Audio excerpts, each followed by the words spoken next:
अस्सलाम वालेकुम स्टूडेंट्स, कैसे हैं आप लोग। स्टूडेंट्स, आज हम चैप्टर नंबर 16 का जो नेक्स्ट टॉपिक है एसी थ्रू इंडक्टर वो डिस्कस करेंगे। तो स्टूडेंट्स, ये टॉपिक जो है इसमें भी ये भी एसी थ्रू रजिस्टर से डिफरेंट टॉपिक है। इसलिए इसको समझने के लिए हमें सबसे पहले इंडक्टर को समझना होगा कि इंडक्टर क्या है। और आप इंडक्टर को तकरीबन पढ़ चुके हैं पहले चैप्टर नंबर 15 में भी। ठीक है, तो स्टूडेंट्स इसका थोड़ा सा इंट्रोडक्शन देने के बाद हम एसी थ्रू इंडक्टर की तरफ जाएंगे। तो चलते हैं अपने टॉपिक की तरफ। बिस्मिल्लाहिर्रहमानिर्रहीम, रब्बे ज़िदनी इल्मा। जी स्टूडेंट्स, इंडक्टर क्या होता है। तो स्टूडेंट्स, जब हम लोगों के पास फ़र्ज़ करेंगे एक वायर है, कॉपर की वायर है। ठीक है, इस कॉपर की वायर को जब हम लोग किसी भी सतह पर या कोई भी इंसुलेटिंग सरफेस है उसके ऊपर हम लोग वाइंडिंग्स की सूरत में इस तरह से रैप करते जाएं, और तो ये स्टूडेंट्स हमारे पास क्या बन जाती है, एक इंडक्टर कॉइल बन जाती है। इसको हम लोग नाम देते हैं इंडक्टर का। या फिर स्टूडेंट्स, आप लोगों ने प्रीवियस चैप्टर्स में पढ़ा होगा सोलिनॉइड। तो सोलिनॉइड भी दरअसल क्या होता है, एक इंडक्टर ही होता है। तो स्टूडेंट्स, ये मेरे पास अगर फ़र्ज़ करें एक वायर है और इस वायर को मैं इसके ऊपर इस तरह से रैप करती जाऊँ,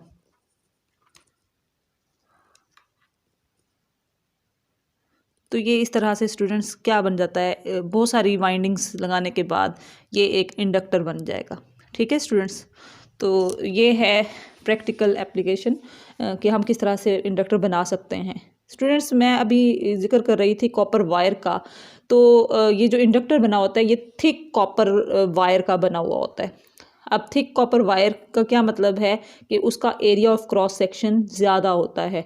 तो स्टूडेंट्स, उस थिक कॉपर वायर को जब हम एक सिलेंड्रिकल सपोर्ट के ऊपर वाइंडिंग्स दे देते हैं तो वो क्या बन जाता है, एक इंडक्टर। और आपको पता है कि रेजिस्टेंस और एरिया का आपस में क्या ताल्लुक है। तो students, resistance is inversely proportional to area. और आपको पता है कि थिक कॉपर वायर का एरिया क्या होता है, ज़्यादा। तो स्टूडेंट्स, जब एरिया ज़्यादा होगा तो इसकी रेजिस्टेंस क्या हो जाएगी, कम। और उसके अलावा स्टूडेंट्स, इसका मतलब ये है कि जो इंडक्टर है उसकी रेजिस्टेंस क्या होती है, कम होती है। स्टूडेंट्स, इंडक्टर की रेजिस्टेंस क्या होती है, कम होती है। और इंडक्टर की इंडक्टेंस क्या होगी स्टूडेंट्स, फिर इंडक्टेंस डिपेंड करती है नंबर ऑफ टर्न्स पे। और आपको पता है कि इंडक्टर जो है वो दरअसल किस तरह से बनता है, स्ट्रेट कॉपर वायर को जब आप टर्न्स की सूरत में रैप कर देते हैं किसी भी सिलेंड्रिकल सपोर्ट के ऊपर, तो यहाँ पे जब नंबर ऑफ टर्न्स कम होगी तो इंडक्टेंस कम होगी, और नंबर ऑफ टर्न्स बढ़ाते जाएंगे तो इंडक्टेंस क्या होती जाएगी, ज़्यादा होती जाएगी। यानी इंडक्टर एक ऐसी डिवाइस है जिसकी रेजिस्टेंस कम होती है और इंडक्टेंस क्या होती है स्टूडेंट्स, हाई होती है, ज़्यादा होती है। ठीक हो गया स्टूडेंट्स। अब ये तो था इंडक्टर का इंट्रोडक्शन कि इंडक्टर होता क्या है। अब उसके बाद हम देखेंगे वर्किंग ऑफ इंडक्टर। लेकिन स्टूडेंट्स, इंडक्टर को हम पहले अगर डीसी सर्किट में कनेक्ट करें डीसी सोर्स के साथ, तो स्टूडेंट्स ये देखें इस तरह से मैंने जब एक स्ट्रेट वायर को मैंने कनेक्ट कर दिया एक डीसी सोर्स के साथ, और ये स्विच है, स्विच को जैसे ही स्टूडेंट्स क्लोज करेंगे तो इस वायर में से करंट फ्लो करना शुरू हो जाएगा। ये एक कंडक्टर है, इसमें से करंट फ्लो करना शुरू हो जाएगा। और आपको पता है स्टूडेंट्स, आपने प्रीवियस चैप्टर्स में पढ़ा है कि जिस वायर में से करंट फ्लो करता है उसके इर्द गिर्द क्या होता है, मैग्नेटिक फील्ड इस्टेब्लिश हो जाता है। ठीक हो गया स्टूडेंट्स। और इसी फैक्ट को हम यहाँ पे अगर डिस्कस करें, जब हम एक इंडक्टर को कनेक्ट कर देंगे एक डीसी सोर्स के साथ और एक स्विच के साथ, स्विच को जैसे ही क्लोज करेंगे स्टूडेंट्स, तो क्या होगा कि करंट फ्लो करना शुरू हो जाएगा। और करंट फ्लो करने की वजह से इस इंडक्टर में मैग्नेटिक फील्ड इस्टेब्लिश हो जाएगा। और इसको मैंने स्टूडेंट्स रेड कलर के एरो हेड के साथ जो direction of magnetic field represent की हुई है।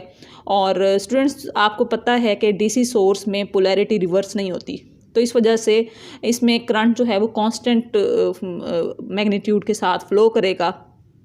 और ये जो इसमें मैग्नेटिक फील्ड इस्टेब्लिश हो रहा है स्टूडेंट्स, इसका मतलब ये है कि ये इंडक्टर की एक प्रॉपर्टी है कि ये एनर्जी स्टोर करता है। और किस फॉर्म में एनर्जी स्टोर करता है, मैग्नेटिक फील्ड की फॉर्म में। ठीक हो गया स्टूडेंट्स, ये मैग्नेटिक फील्ड है ना इसमें, तो ये मैग्नेटिक फील्ड की फॉर्म में एनर्जी स्टोर करता है। और दूसरी इसकी फंक्शन क्या होता है इंडक्टर का कि स्टूडेंट्स ये चेंज इन करंट को अपोज करता है। अब कैसे अपोज करता है, यहाँ पे तो कांस्टेंट करंट था, तो अगर हम एसी सोर्स लगा दें या करंट को चेंज करें तो क्या होगा कि ये करंट के चेंज को अपोज करने की कोशिश करेगा। ये कोशिश करेगा कि कांस्टेंट अमाउंट ऑफ करंट जो है वो इस सर्किट में से फ्लो करता रहे। ठीक हो गया स्टूडेंट्स, वो कैसे करेगा अभी हम चल के डिस्कस करते हैं। यहाँ हम ये दो बातें डिस्कस करेंगे कि एक तो इंडक्टर जो है वो एनर्जी स्टोर करता है in the form of magnetic field, और दूसरा इसका क्या है कि ये क्या करता है, चेंज इन करंट को अपोज करता है। अब स्टूडेंट्स जब ये मैग्नेटिक फील्ड की सूरत में जो एनर्जी है उसको स्टोर करता है, तो इसका मतलब ये है कि अगर हम इस सेल को थोड़ी देर के लिए रिप्लेस कर दें, यहाँ से हटा दें और ये सर्किट कंप्लीट रहे, इसमें कोई वोल्टेज सोर्स नहीं लगाया हुआ हमने, लेकिन स्टूडेंट्स इसमें से इस सर्किट में से करंट फिर भी फ्लो करता रहेगा। इसका मतलब क्या हुआ कि उस इंडक्टर ने जो ये एनर्जी स्टोर की हुई थी उसको क्या कर दिया, यूटिलाइज करना शुरू कर दिया। ये इंडक्टर की एक खासियत है। तो स्टूडेंट्स चलते हैं अब इंडक्टर की फंक्शन की तरफ और उसके बाद एसी थ्रू इंडक्टर में। तो इस सारी डिस्कशन में हमने दो नताइज निकाले। एक ये इंडक्टर जो है वो चेंज इन करंट को अपोज करता है। चेंज इन करंट का मतलब ये है कि ये करंट को तब्दील होने से रोकता है, ये कोशिश करता है कि करंट चेंज ना हो, constant amount of current flow करता रहे। और दूसरा क्या है, इंडक्टर जो है वो एनर्जी स्टोर करता है in the form of magnetic field. ठीक हो गया स्टूडेंट्स, ये दोनों बहुत इंपॉर्टेंट नताइज हैं, इनको आप अपने जहन में रखिएगा। अब हम एसी थ्रू इंडक्टर की तरफ आ गए। तो स्टूडेंट्स हमने एक इंडक्टर को कनेक्ट कर दिया अल्टरनेटिंग सोर्स ऑफ ईएमएफ के साथ। ठीक हो गया स्टूडेंट्स, और यहाँ पे ये जो मैंने आपको पता है कि जब ये सर्किट कंप्लीट है इसका मतलब है इसमें से करंट फ्लो करेगा, और वो कौन सा करंट होगा स्टूडेंट्स, वो अल्टरनेटिंग करंट होगा। तो अल्टरनेटिंग करंट जब इसमें से स्टूडेंट्स फ्लो करेगा तो यहाँ पे मैंने इसके अल्टरनेटिंग करंट को ग्राफिकली रिप्रेजेंट किया हुआ है ताकि आप लोगों को आइडिया हो सके ये किस तरह से चेंज हो रहा है। तो देखें स्टूडेंट्स, ए से बी की तरफ जाएं तो देखें करंट इंक्रीज हो रहा है फ्रॉम 0 टू मैक्सिमम वैल्यू। तो मैंने यहाँ पे लिखा हुआ है ए से बी की तरफ जाते हुए करंट इंक्रीज हो रहा है। और स्टूडेंट्स करंट इंक्रीज हो रहा है तो इसका मतलब है करंट चेंज हो रहा है ना, और इसकी वजह से मैग्नेटिक फ्लक्स भी क्या होगा, इंक्रीज होगा। क्यों स्टूडेंट्स, मैंने आपको बताया था कि जैसे ही इस सर्किट में से करंट फ्लो करेगा तो इंडक्टर के इर्द गिर्द जो है ये इसकी नंबर ऑफ टर्न्स के इर्द गिर्द मैग्नेटिक फील्ड इस्टेब्लिश होना शुरू हो जाएगा। ठीक है स्टूडेंट्स, मैग्नेटिक फील्ड जो है वो चेंज होगा और चेंज की वजह से फ्लक्स भी क्या होगा, चेंज। अब चूंकि करंट इंक्रीज हो रहा है तो मैग्नेटिक फ्लक्स भी क्या हो रहा होगा, इंक्रीज हो रहा होगा। ठीक है स्टूडेंट्स, और उसके बाद मैग्नेटिक फ्लक्स जब इंक्रीज होगा तो मैग्नेटिक फ्लक्स के इंक्रीज होने की वजह से ईएमएफ इंड्यूस होगी, और ईएमएफ के इंड्यूस होने की वजह से करंट भी इंड्यूस होगा। अब स्टूडेंट्स वो जो करंट इंड्यूस होगा ये था अप्लाइड करंट। ये कौन सा स्टूडेंट्स करंट है, अप्लाइड करंट। ठीक हो गया, ये अप्लाइड ईएमएफ की वजह से अप्लाइड करंट, और इसकी वजह से जो करंट इंड्यूस हो रहा है स्टूडेंट्स वो इस डायरेक्शन में हो, उसकी डायरेक्शन ये होगी, ये इंड्यूस करंट की डायरेक्शन होगी। तो इसका मतलब ये है कि इंड्यूस करंट हमेशा अप्लाइड करंट को अपोज करता है बाय लेंज लॉ। आपने लेंज लॉ भी पढ़ा है कि हमेशा जो डायरेक्शन ऑफ इंड्यूस करंट होती है वो उस कॉज को अपोज करती है। तो ये इसका कॉज क्या है, ये अप्लाइड करंट, तो ये अप्लाइड करंट को क्या करेगा, अपोज करेगा। ठीक हो गया स्टूडेंट्स, तो ये अपोजिट डायरेक्शन में होंगे। अब जब बी से सी की तरफ जाएंगे तो अब ये जो करंट है वो कम होना शुरू हो गया है, और यहाँ पे आके करंट क्या हो जाएगा, ज़ीरो हो जाएगा। करंट कम हो रहा है स्टूडेंट्स, तो इसका मतलब ये है, हम यहाँ पे लिख देंगे करंट जो है वो क्या हो रहा है, कम हो रहा है, और जिसकी वजह से मैग्नेटिक फ्लक्स भी क्या हो रहा है, कम हो रहा है। ठीक हो गया स्टूडेंट्स। अब सी से डी की तरफ जाएं तो अगेन जो है वो अब यहाँ पे स्टूडेंट्स इस पूरे साइकिल में डायरेक्शन ऑफ करंट क्या रही, ये सेम रही। फर्स्ट करें, ये पॉजिटिव था, ये नेगेटिव था, डायरेक्शन ऑफ करंट क्या रही, सेम। अब स्टूडेंट्स जैसे ही हम सी से डी की तरफ जाएंगे और डी से फिर दोबारा ए की तरफ जाएंगे तो अब क्या होगा स्टूडेंट्स, अब डायरेक्शन ऑफ करंट जो है वो रिवर्स हो जाएगी। ठीक है, क्योंकि पोलैरिटी चेंज हो गई ना। अब यहाँ पे नेगेटिव हो जाएगी पोलैरिटी और इसकी क्या हो जाएगी, पॉजिटिव। करंट इस डायरेक्शन में फ्लो करेगा। ठीक हो गया स्टूडेंट्स, ये नेक्स्ट हाफ साइकिल की बात कर रही हूँ मैं। तो इस तरह से ये प्रोसीजर चलता रहेगा। तो हम इसको इन अ नटशेल बता सकते हैं कि इस सर्किट में क्या हो रहा है, करंट चेंज हो रहा है। करंट चेंज होने की वजह से मैग्नेटिक फ्लक्स चेंज हो रहा है, मैग्नेटिक फ्लक्स के चेंज होने से ईएमएफ इंड्यूस हो रही है, और ईएमएफ इंड्यूस होने से करंट इंड्यूस हो रहा है। और ये जो करंट इंड्यूस हो रहा है ये अप्लाइड करंट को क्या कर रहा है, अपोज कर रहा है। ठीक हो गया स्टूडेंट्स, ये है जी वर्किंग ऑफ इंडक्टर जब हम उसको एसी सर्किट्स में लगाते हैं। अब स्टूडेंट्स यहाँ पे अगर हम इसको वोल्टेज के हवाले से देखें तो आपको पता है कि वोल्टेज भी जो अल्टरनेटिंग सोर्स ऑफ ईएमएफ हम लगा रहे हैं, तो अल्टरनेटिंग वोल्टेज भी क्या हो रहा होता है, मैग्नीट्यूड उसका बार बार चेंज हो रहा होता है, और डायरेक्शन भी, पोलैरिटी भी चेंज हो रही होती है।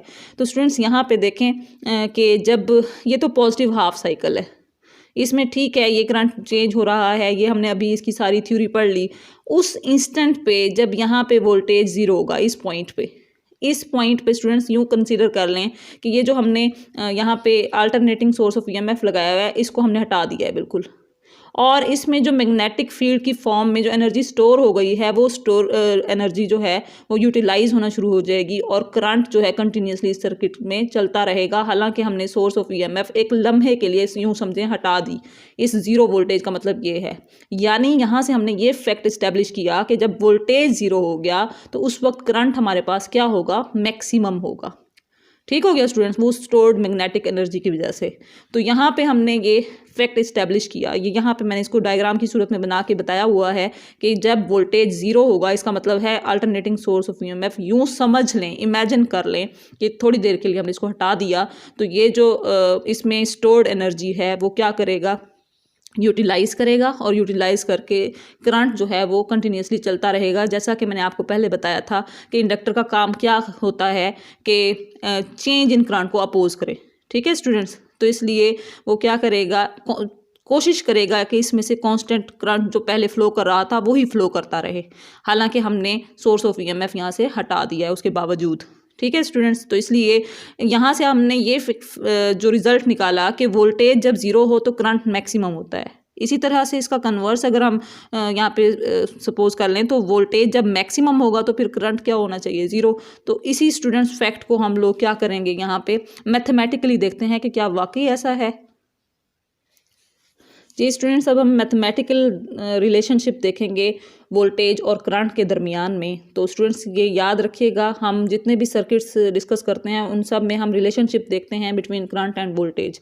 तो अब भी हम ऐसा ही करेंगे। करंट के लिए हमारे पास इक्वेशन है इंस्टेंटेनियस वैल्यू ऑफ करंट के लिए, I is equal to I naught sine of omega T. ये आप लोग बार बार इस चैप्टर में पढ़ते हुए आ रहे हैं। अब स्टूडेंट्स करंट की तो हमारे पास इक्वेशन पता है हमें, अब यहाँ से हम लोगों को वोल्टेज निकालना है। ठीक है, और आपको पता है कि अभी मैं आपको बता रही थी कि इसमें जो करंट इंड्यूस हो रहा है उसकी वजह से एक ईएमएफ इंड्यूस हो रही है। उस ईएमएफ को स्टूडेंट्स हम लोग क्या नाम देते हैं, या तो हम इसको सेल्फ इंड्यूस ईएमएफ कहते हैं, सेल्फ इंड्यूस्ड ईएमएफ, या आप इसको जो है वो बैक ईएमएफ भी कह सकते हैं। तो self induce EMF, back EMF क्यों कहते हैं स्टूडेंट्स, क्योंकि ये अप्लाइड ईएमएफ को क्या कर रही होती है, अपोज कर रही होती है। तो EL आपके पास आ जाएगी -L delta I divide by delta T। ये सेल्फ इंडक्शन के टॉपिक में हम फार्मूला डिराइव कर चुके हुए हैं। तो इसमें जो सेल्फ इंड्यूस ईएमएफ या बैक ईएमएफ का मैग्नीट्यूड अगर हम देखें, डायरेक्शन को हम कंसीडर नहीं करें, नेगेटिव साइन डायरेक्शन को रिप्रेजेंट कर रहा है, तो ये आ जाएगा आपके पास L delta I divided by delta T। ठीक है स्टूडेंट्स, और अगर हम चाहते हैं कि करंट इस सर्किट में मेंटेन रहे तो जो अप्लाइड वोल्टेज है वो बैक ईएमएफ इक्वल हो जाएगा, और हमारे पास ये किसके इक्वल आ जाएगा, V is equal to L delta I divided by delta T। और हम अगर जो L inductance of the inductor है उसको कांस्टेंट कंसीडर करें, कांस्टेंट रखें, तो फिर स्टूडेंट्स जो ये कांस्टेंट के इक्वल पुट करने के बाद जो वोल्टेज है वो डायरेक्टली प्रोपोर्शनल हो जाएगा rate of change of current के, और यही हमने यहाँ पे डिराइव किया, V is directly proportional to delta I divided by delta T। अब आप स्टूडेंट्स अगर AC थ्रू कैपेसिटर को याद करें तो वहाँ हमने पढ़ा था I is equal to delta Q divided by delta T, यानी delta Q divided by delta T जो है वो किसको रिप्रेजेंट कर रहा था, स्लोप ऑफ चार्ज को, और यहाँ पे delta I divided by delta T किसको रिप्रेजेंट कर रहा है, स्लोप ऑफ करंट को। यानी वोल्टेज जो है वो दरअसल किसके बराबर है, स्लोप ऑफ करंट के बराबर है। तो स्टूडेंट्स यहाँ पे हम slope of delta I divided by delta T को लिख देंगे स्लोप ऑफ करंट।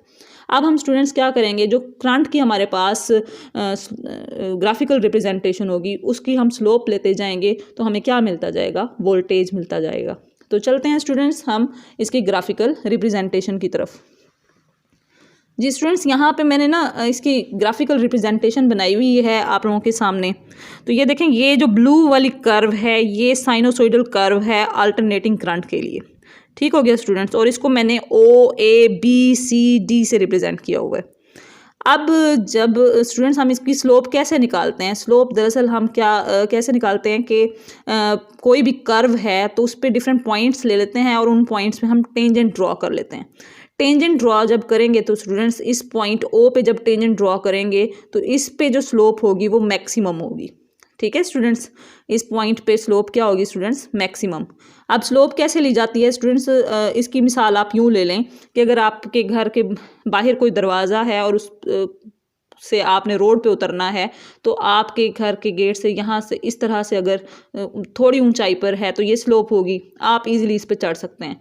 अगर ऊंचाई ज़्यादा हो जाए स्टूडेंट्स तो फिर स्लोप जो है वो इस तरह से हो जाएगी, इस पे चढ़ना ज़्यादा मुश्किल हो जाएगा। ठीक हो गया स्टूडेंट्स, यानी स्लोप जितनी ज़्यादा होती जाएगी उतनी ही चढ़ाई जो है ना वो मुश्किल होती जाएगी। ठीक है स्टूडेंट्स, और अगर ये रोड के बराबर बिल्कुल अगर गेट हो जाए तो आप इजीली जो है वो जा सकते हैं अपने घर में। तो इसका मतलब ये हुआ कि स्लोप जो है वो कम होगी, तो उसका मतलब है कि वहाँ पे करंट की वैल्यू क्या हो जाएगी, ज़ीरो। तो यहाँ पे स्टूडेंट्स ये हॉरिजेंटल लाइन जो है ये रिप्रेजेंट कर रही है कि यहाँ पे स्लोप क्या हो गई है, ज़ीरो। और वर्टिकल लाइन ये जो रिप्रेजेंट कर रही है ये किसको रिप्रेजेंट कर रही है, ये रिप्रेजेंट कर रही है कि स्लोप मैक्सिमम है। तो स्टूडेंट्स यहाँ पे करंट की इस पॉइंट पे स्लोप मैक्सिमम है, तो यहाँ पे मैंने इसको P पॉइंट से जाहिर किया हुआ है। ये स्लोप ऑफ करंट को रिप्रेजेंट कर रहा है, जो इन अदर वर्ड्स वोल्टेज को जाहिर करता है।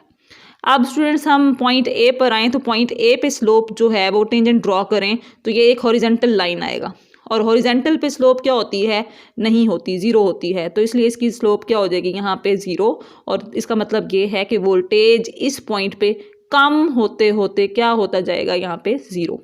ठीक हो गया स्टूडेंट्स। अब A से B की तरफ जाएं तो स्लोप जो है स्टूडेंट्स वो क्या होती जा रही है, नेगेटिव होती जा रही है, मोर नेगेटिव होती जा रही है। यानी इस पॉइंट में ड्रॉ करूं तो यहाँ पे स्लोप जो है वो नेगेटिव होगी, और इस पॉइंट पे ड्रॉ करूं तो ये मोर नेगेटिव हो जाएगी। और इसको मैंने रेड ग्राफ से रिप्रेजेंट किया हुआ है इस नेगेटिव स्लोप के साथ। ठीक हो गया स्टूडेंट्स, ये इस पोर्शन का स्लोप है, ये वाला QR। अब AB का स्लोप है QR और इसी तरह से BC का स्लोप है RS। ठीक है स्टूडेंट्स, अब यहाँ पे ये लेस मोर नेगेटिव से लेस नेगेटिव होते होते इस पॉइंट पे लेस नेगेटिव हो जाएगी, और स्टूडेंट्स इस पॉइंट पे क्या हो जाएगी, ज़ीरो। अब फिर दोबारा से इंक्रीज होना शुरू हो जाएगी।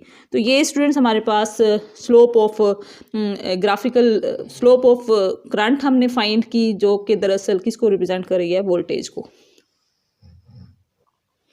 अब यहाँ पे स्टूडेंट्स हम क्या करेंगे, इसकी फेज़र डायग्राम भी हम ड्रॉ कर सकते हैं। तो फेज़र डायग्राम हम कैसे ड्रॉ करेंगे, आपको इसका रूल याद होगा, हम लोगों ने बड़ी डिटेल से पढ़ा हुआ है।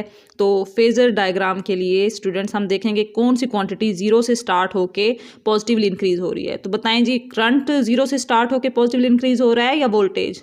तो जाहिर सी बात है ये करंट ही है, जिसको मैंने ग्रीन लाइन से रिप्रेजेंट किया हुआ है यहाँ पे। तो ये करंट है जो ज़ीरो से स्टार्ट होके पॉजिटिवली इंक्रीज हो रहा है। तो करंट को हम हॉरिजेंटल वेक्टर से इस तरह से रिप्रेजेंट कर देंगे। ठीक हो गया स्टूडेंट्स, ये जी किसकी रिप्रेजेंटेशन है, करंट की। उसके बाद अब हमने किसको रिप्रेजेंट करना है, वोल्टेज को। और वोल्टेज जो है वो स्टूडेंट्स ज़ीरो से स्टार्ट होके पॉजिटिवली इंक्रीज़ नहीं कर रहा। तो यहाँ पे देखें इसका 1 क्वार्टर जो है वो पहले ही गुजर चुका है। तो ये 1 क्वार्टर जो पहले गुजर चुका है, अब यहाँ पे इसको ज़ीरो से स्टार्ट होके पॉजिटिवली इंक्रीज़ होना चाहिए था हॉरिजेंटल डायरेक्शन में, लेकिन चूंकि अब ये इसका 1 क्वार्टर साइकिल गुजर चुका है पॉइंट P पर, अब इसकी जो डायरेक्शन होगी वो इस तरह से वर्टिकल होगी। ये इस तरह से हम वर्टिकली रिप्रेजेंट करेंगे। तो स्टूडेंट्स ये हमने रिप्रेजेंट कर दिया किसको, वोल्टेज को। और ये इसके दरमियान स्टूडेंट्स अब हमने फेज डिफरेंस देखना है। तो यहाँ पे स्टूडेंट्स फेज है 0 और इसका फेज है π/2। और तो स्टूडेंट्स π/2 - 0, तो आंसर कितना आ जाएगा, π/2। पॉइंट P पे फेज है π/2, पॉइंट O पे फेज है 0। तो इन दोनों का डिफरेंस कितना आ जाएगा students, π/2 minus 0 which is equal to π/2। ठीक हो गया स्टूडेंट्स। तो इसका मतलब ये है कि अगर मज़ीद अगले पॉइंट्स पे भी हम देखें फेज डिफरेंस, फ़र्ज़ करें पॉइंट ए और पॉइंट क्यू पे देखते हैं, तो पॉइंट क्यू पे जो फेज़ है वो कितना है पाई, और पॉइंट ए पे फेज़ है π/2। तो पाई में से π/2 माइनस करें स्टूडेंट्स, पाई माइनस π/2, तो आंसर फिर से कितना आ जाएगा π/2, यानी फेज डिफरेंस फिर से कितना है π/2। हर पॉइंट पे फेज डिफरेंस π/2 होता जाएगा। इसका मतलब ये है स्टूडेंट्स, वोल्टेज जो है वो लीड कर रहा है करंट को by a phase difference of π/2। ठीक हो गया स्टूडेंट्स। अब स्टूडेंट्स हम इंडक्टिव रिएक्टेंस को डिस्कस करेंगे। जैसे हमने कैपेसिटिव रिएक्टेंस को डिस्कस किया था, अपोजिशन ऑफर्ड बाय इंडक्टर। चूँकि ये इंडक्टिव रिएक्टेंस है तो इंडक्टर जो अपोजिशन ऑफर कर रहा होगा फ्लो ऑफ एसी में, उसको हम लोग नाम देते हैं इंडक्टिव रिएक्टेंस का, और इसको XL से जाहिर किया जाता है। और इसका फार्मूला होता है RMS root mean square value of voltage to root mean square value of current. ठीक है स्टूडेंट्स। और अगर हम इसको इन टर्म्स ऑफ फ्रीक्वेंसी देखना चाहें तो इसका फार्मूला होता है 2πf multiply by L। L stands for inductance और F स्टैंड्स फॉर फ्रीक्वेंसी। ठीक है स्टूडेंट्स। तो ये हमने यहाँ पे इसकी रिप्रेजेंटेशन कर दी, या फिर XL is equal to omega L। अब स्टूडेंट्स 2πL अगर हम इसको कांस्टेंट ले लें, 2π कांस्टेंट है, वैसे ही इंडक्टेंस भी कांस्टेंट रख लें, तो इसका मतलब है XL is directly proportional to frequency, यानी इंडक्टिव रिएक्टेंस डायरेक्टली किस पे डिपेंड कर रहा है, फ्रीक्वेंसी पे। तो फ्रीक्वेंसी कम होगी तो इंडक्टेंस कम होगी, इंडक्टिव रिएक्टेंस कम होगी, और फ्रीक्वेंसी ज़्यादा होगी तो इंडक्टिव रिएक्टेंस ज़्यादा होगी। तो स्टूडेंट्स अगर फ्रीक्वेंसी कम होगी तो XL स्मॉल होगा, और आपको पता है कि जब रेजिस्टेंस स्मॉल होती है या रिएक्टेंस स्मॉल होती है तो करंट क्या हो जाता है, ज़्यादा हो जाता है, मैक्सिमम हो जाता है। तो स्टूडेंट्स हम अगर DC सर्किट्स की केस में डिस्कस करें तो DC में फ्रीक्वेंसी क्या होती है, 0। ठीक है, स्मूथ DC की फ्रीक्वेंसी क्या होती है, 0। तो उस वक्त हमारे पास जो इसकी जो रिएक्टेंस होगी, इंडक्टिव रिएक्टेंस, वो भी क्या हो जाएगी, 0, क्योंकि फ्रीक्वेंसी 0 हो गई है, डायरेक्ट रिलेशन है। तो करंट क्या हो जाएगा स्टूडेंट्स उस टाइम, मैक्सिमम। ठीक है, तो इसका मतलब है जो इंडक्टर है वो DC को पास होने देता है। और जब हम AC की बात करते हैं तो AC की फ्रीक्वेंसी DC के मुकाबले में ज़्यादा होती है, 50 हर्ट्ज़ होती है, तो इसलिए उसकी रिएक्टेंस भी ज़्यादा होगी और करंट कम पास करेगा। तो इसका मतलब है इंडक्टर AC को ब्लॉक करता है। ये आपका शॉर्ट क्वेश्चन भी है। अब स्टूडेंट्स हम पावर को डिस्कस करना चाहें तो पावर को हम किस तरह से डिस्कस करेंगे, तो ये हम लोगों ने अभी ग्राफिकल रिप्रेजेंटेशन पढ़ ली हुई है। अब इसको सिंपली हमने देखना है। यहाँ पे देखें स्टूडेंट्स, ये जो कर्व है P से लेके Q तक, यहाँ पे ये वोल्टेज को रिप्रेजेंट कर रही है। वोल्टेज की ये जो कर्व है, ये जो साइकिल क्वार्टर आया है, ये पॉजिटिव V को रिप्रेजेंट कर रहा है। तो वोल्टेज P से Q पर वोल्टेज क्या है स्टूडेंट्स, पॉजिटिव। ठीक हो गया स्टूडेंट्स। और O से A की तरफ जाते हुए करंट भी क्या है, पॉजिटिव। तो पावर का फार्मूला आपके पास किसके बराबर होता है, V मल्टीप्लाई बाय I। तो ये भी पॉजिटिव है, ये भी पॉजिटिव है, तो आंसर आपके पास कितना आ जाएगा, पॉजिटिव। इसका मतलब ये है कि ये एनर्जी पावर जो है ये पॉजिटिव है, तो पावर इज़ सप्लाइड, एनर्जी जो है वो सर्किट को सप्लाई की जा रही है, इंडक्टर को सप्लाई की जा रही है। इसका मतलब ये है पॉजिटिव पावर का। अब स्टूडेंट्स नेक्स्ट हम अगर क्वार्टर साइकिल में आएँ तो A से B की तरफ जब जा रहे हैं तो इस वक्त करंट हमारे पास क्या है, पॉजिटिव। ठीक है स्टूडेंट्स। और लेकिन Q से R की तरफ जब जा रहे हैं तो जो वोल्टेज है वो क्या है, नेगेटिव। तो स्टूडेंट्स पॉजिटिव को नेगेटिव से मल्टीप्लाई करें तो आंसर आपके पास क्या आएगा, नेगेटिव। तो नेक्स्ट क्वार्टर में पावर आपके पास क्या है, नेगेटिव।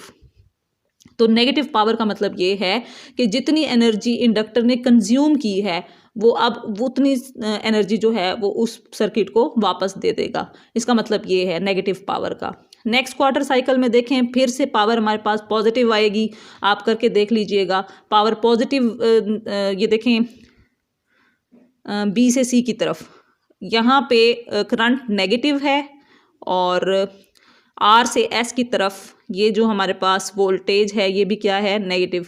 तो नेगेटिव को नेगेटिव से मल्टीप्लाई करें तो आंसर क्या आएगा स्टूडेंट्स, पॉजिटिव। तो नेक्स्ट क्वार्टर साइकिल में पावर फिर से क्या आ जाएगी आपके पास, पॉजिटिव।